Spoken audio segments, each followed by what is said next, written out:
Hello বন্ধুরা, মৌসুমী রান্নাঘর daily ব্লগে সবাইকে স্বাগত জানাই। এই যে আবার নতুন জায়গায় এসেছি।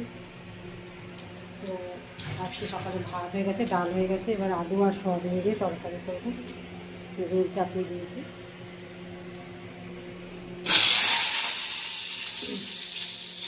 তারপর একটু জল খাবার হবে।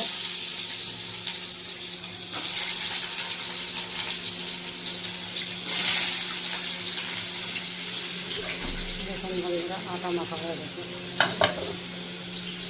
বন্ধুরা আজকে সকালের জল খাবার এই দুটো তরকারি খাচ্ছি।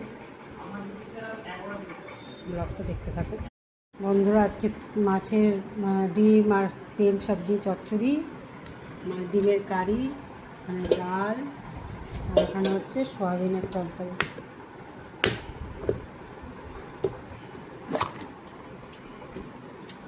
ব্লগটা দেখতে থাকুন। এটা দুপুরের খাবার। আজকে রাতের খাবার ডাল, অমলেটের ঝাল, আর এখানে হচ্ছে আলু পোস্ত।